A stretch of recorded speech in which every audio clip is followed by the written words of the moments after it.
ഇന്നിപ്പോ ഇന്ത്യ ചർച്ച ചെയ്യുന്ന പ്രധാനപ്പെട്ട വിഷയങ്ങളെല്ലാം, രാഷ്ട്രീയവുമായി ഭരണവുമായി ബന്ധപ്പെട്ട കാര്യങ്ങളെല്ലാം രാഹുൽ ഗാന്ധി ഉന്നയിച്ചതാ അല്ലെങ്കിൽ ഉയർത്തിക്കൊണ്ട് വന്നതാ. BJPക്ക് ഇപ്പോൾ ഹിന്ദുത്വം അല്ലാതെ മറ്റൊന്നും പറയാനില്ല. മേമ്പൊടിയായി നെഹ്റു കുടുംബത്തെക്കുറിച്ചുള്ള കുറെ അധിക്ഷേപങ്ങൾ പറയും.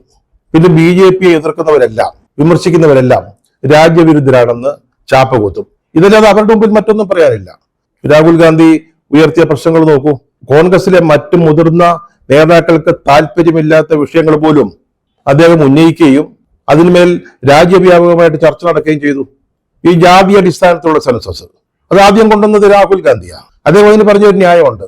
ഈ പിന്നോക്ക വിഭാഗങ്ങളുടെ പിന്നാക്കാവസ്ഥയെ പറ്റി അറിയണമെങ്കിൽ ജാതിയുടെ അടിസ്ഥാനത്തിൽ തന്നെ സെൻസസ് നടത്തണം, എങ്കിലേ അത് സാധിക്കൂ. RSS അതിനെ എതിർത്തു, BJP അതിനെ എതിർത്തു, സർക്കാരിന് അതിനോട് താല്പര്യം ഉണ്ടായിരുന്നില്ല. പക്ഷെ രാജ്യം ചർച്ച ചെയ്തു. അതിനുശേഷം രാജ്യത്തിന്റെ വികാരം എന്താണെന്ന് മനസ്സിലായപ്പോൾ ജാതി അടിസ്ഥാനത്തിൽ സെൻസസ് നടത്താൻ കേന്ദ്ര സർക്കാർ നിർബന്ധിതമായി. അദാനിക്കെതിരായിട്ട് ആരാണ് കൂടുതൽ സംസാരിക്കുന്നത്? നമ്മുടെ പ്രധാനമന്ത്രി പ്രവർത്തിക്കുന്നത് തന്നെ അദാനിക്ക് വേണ്ടിയാണെന്ന് ആരാണ് പറഞ്ഞത്? അത് രാഹുൽ ഗാന്ധിയാ. അദാനിയോട് താല്പര്യമുള്ള നേതാക്കൾ കോൺഗ്രസിലും ഉണ്ടായിരുന്നു. എന്തിനാണ് അദ്ദേഹത്തെ വെറുതെ വിമർശിക്കുന്നതെന്നുള്ള അഭിപ്രായം ആ പാർട്ടിയിൽ തന്നെ ഉണ്ടായിരുന്നു. അതൊന്നും രാഹുൽ ഗാന്ധി കൂട്ടാക്കിയില്ല. അദാനിക്ക് കിട്ടുന്ന അനർഹമായ പരിരക്ഷ അല്ലെങ്കിൽ സർക്കാരിൽ നിന്ന് കിട്ടുന്ന പ്രോത്സാഹനം, വിദേശ രാജ്യങ്ങളിൽ പോലും കോൺട്രാക്റ്റുകൾ നേടിയെടുക്കുന്നതിന് ഈ സർക്കാർ എങ്ങനെയാണ് അദാനിയെ സഹായിക്കുന്നത് എന്നുള്ള വസ്തുതകൾ അദ്ദേഹം ജനങ്ങളുടെ മുമ്പിലേക്ക് വെച്ചു. പ്രതിപക്ഷ നേതാവെന്ന നിലയിൽ രാഹുൽ ഗാന്ധി ഒരു ധീരന്റെ മുഖമാണ് ലോക്സഭയിൽ പ്രദർശിപ്പിക്കുന്നത് എന്ന് ആർക്കാണ് സംശയം? ഭരണപക്ഷം പോലും സമ്മതിക്കുന്ന കാര്യമാണ്. രാഹുൽ ഗാന്ധി ഇടപെടുമ്പോൾ, പ്രസംഗിക്കുമ്പോൾ ഭരണപക്ഷത്തു നിന്നുണ്ടാകുന്ന അസഹിഷ്ണുത, ചിലപ്പോൾ ഡയസിൽ നിന്ന് പോലും, സ്പീക്കറുടെ കസേരയിൽ നിന്ന് പോലും ഉണ്ടാകുന്ന ഈ അസഹിഷ്ണുത, അത് തന്നെ അതിന്റെ ഒന്നാം തരം ഉദാഹരണമാണ്. പക്ഷെ രാഹുൽ ഗാന്ധി ആരെയും ഭയമില്ലാതെ, ഭയലേശമന്യേ ഭരണകൂടത്തിന്റെ വീഴ്ചകളെ പാർലമെന്റിൽ വിമർശിക്കുന്നു.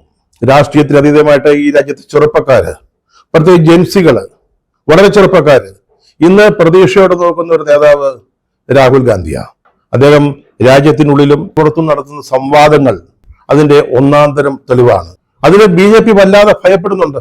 ഹരിയാന ഫയൽസുമായി ബന്ധപ്പെട്ട പത്രസമ്മേളനത്തിൽ രാഹുൽ ഗാന്ധി പറഞ്ഞ ഒരു കാര്യം, ജൻസികൾ, ചെറുപ്പക്കാർ ഈ നടക്കുന്നതൊക്കെ മനസ്സിലാക്കണം.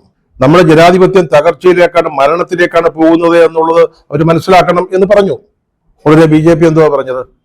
ജൻസികളോട് അദ്ദേഹം സംസാരിക്കുന്നു, രാജ്യത്ത് കുഴപ്പങ്ങൾ ഉണ്ടാക്കാൻ, അവരെ പ്രകോപിപ്പിക്കാൻ ശ്രമിക്കുകയാണെന്നാണ് പറഞ്ഞത്. അതായത് BJPക്കെതിരെ, BJP സർക്കാരിനെതിരെ എന്തെങ്കിലും പറഞ്ഞു പോയാൽ അതെല്ലാം രാജ്യദ്രോഹമാണ്, ആളുകളെ കലാപത്തിന് പ്രേരിപ്പിക്കലാണ്. രാഹുൽ ഗാന്ധി ജനങ്ങളുമായിട്ട് ഇടപഴകുകയും സംവദിക്കുകയും ചെയ്യുന്ന രീതി ഒന്ന് നോക്കൂ. ഇന്ത്യയിലെ മറ്റേതെങ്കിലും നേതാവ് ഇങ്ങനെ ചെയ്യുന്നുണ്ടോ? നമുക്ക് ഭാരത് ജോഡോ യാത്ര നമ്മുടെ മുമ്പിൽ ഉദാഹരണമായിട്ടുണ്ട്. കന്യാകുമാരി മുതൽ കാശ്മീർ വരെ കാൽനടയായി നടത്തിയ 4000 കിലോമീറ്റർ യാത്ര, അതിനുശേഷം മണിപ്പൂർ മുതൽ മഹാരാഷ്ട്ര വരെ, ബോംബെ വരെ നടത്തിയ, അത് മുഴുവൻ കാൽനടയായിരുന്നില്ല, കാൽനടയായും വാഹനത്തിലുമായിരുന്നു. 6400 കിലോമീറ്റർ. ഈ യാത്രക്കിടയിൽ അദ്ദേഹത്തെ കാണാനെത്തിയ വലിയ ജനക്കൂട്ടത്തോട്, തടിച്ചുകൂടിയ ആയുധങ്ങളോട് എങ്ങനെയാണ് പെരുമാറിയത്? സ്നേഹത്തോടെ, കരുണയോടെ, എമ്പതിയോടെ, അവരിൽ ഒരാളായിട്ട് അവരെ ചേർത്ത് പിടിച്ചുകൊണ്ട്, പ്രായമുള്ളവരെ, സ്ത്രീകളെ, കുട്ടികളെ, ചെറുപ്പക്കാരെ, എങ്ങനെയാണ് അദ്ദേഹം അവരോടൊക്കെ ഇടപെട്ടത് എന്നുള്ളത് അദ്ദേഹത്തിന്റെ വ്യക്തിത്വത്തിന്റെ തിളങ്ങുന്ന ഒരു വശമാണ്.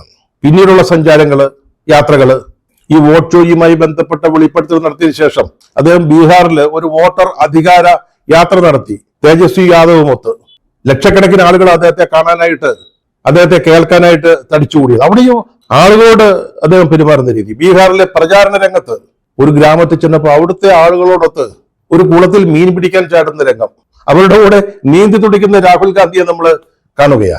അതുപോലെ പാടങ്ങളിൽ ഇറങ്ങി നിന്ന് അവരോടൊപ്പം പണിയെടുക്കുന്ന രാഹുൽ ഗാന്ധി, തൊഴിൽശാലകളിൽ ജോലി ചെയ്യുന്ന രാഹുൽ ഗാന്ധി, സ്ത്രീകളോടൊപ്പം ചെലവഴിക്കുന്ന രാഹുൽ ഗാന്ധി, ഗ്രാമങ്ങളിലെ സ്ത്രീകളെ ഡൽഹിയിലെ പ്രിയങ്കയുടെ വീട്ടിലേക്ക് ക്ഷണിച്ചു വരുത്തി അവരെ സൽക്കരിക്കുന്ന രാഹുൽ ഗാന്ധി, ഒപ്പം നടക്കാൻ പ്രയാസമുള്ള കൊച്ചുകുട്ടികളെ തോളിലേറ്റി നടത്തുന്ന രാഹുൽ ഗാന്ധി.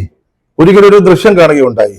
ഒരു മോട്ടോർ മെക്കാനിക് അദ്ദേഹത്തെ കാണാൻ വരി. അദ്ദേഹത്തിന്റെ കൈകള് ഗ്രീസും ചെളിയും ഓയിലും ഒക്കെ പുരണ്ട് വൃത്തികെട്ടിരിക്കുക.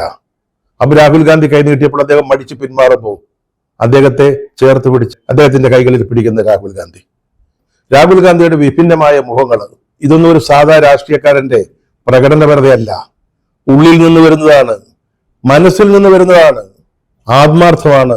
അത് നമുക്ക് ആ ദൃശ്യങ്ങൾ കാണുമ്പോൾ തന്നെ മനസ്സിലാവും. ഇക്കാര്യത്തിൽ നിന്ന് രാഹുൽ ഗാന്ധിക്ക് മാധ്യമങ്ങളുടെ സഹായം കിട്ടുന്നില്ല കേട്ടോ. ദേശീയ ചാനലുകളൊന്നും അദ്ദേഹത്തിന്റെ പരിപാടികളൊന്നും ലൈവായിട്ട് കാണിക്കാറില്ല. കഴിഞ്ഞ ദിവസം നടന്ന വോട്ട് ചോരി, ഹരിയാന ഫയൽസ്, അതുപോലും ആരും ലൈവ് കാണിച്ചില്ല, വെറും വാർത്തയായിട്ട് മാത്രമാണ് കാണിച്ചത്. എന്തിന് കേരളത്തില് ദേശാഭിമാനി പോലും ഈ ഹരിയാന ഫയൽസിന്റെ വാർത്ത ഉൾപ്പെയില്ല കൊടുത്തത്, ജനകം 1-ാം പേജ് കൊടുത്തു. ജനഭൂമിയെ പോലെ ഏതാണ്ട് തമസ്കരിക്കുകയാണ് ദേശാഭിമാനി പോലും ചെയ്തത്. അവരുടെ സഹകരണമില്ലായ്മയൊന്നും കാര്യമാക്കാതെയാണ് രാഹുൽ ഗാന്ധി അദ്ദേഹത്തിന്റെ അജണ്ടയുമായിട്ട് മുന്നോട്ട് പോകുന്നത്. നമുക്കറിയാം, നരേന്ദ്രമോദിയുടെ ഭരണത്തെയും സംഘപരിവാരത്തെയും എതിർക്കുന്ന മറ്റു നേതാക്കളുണ്ട്.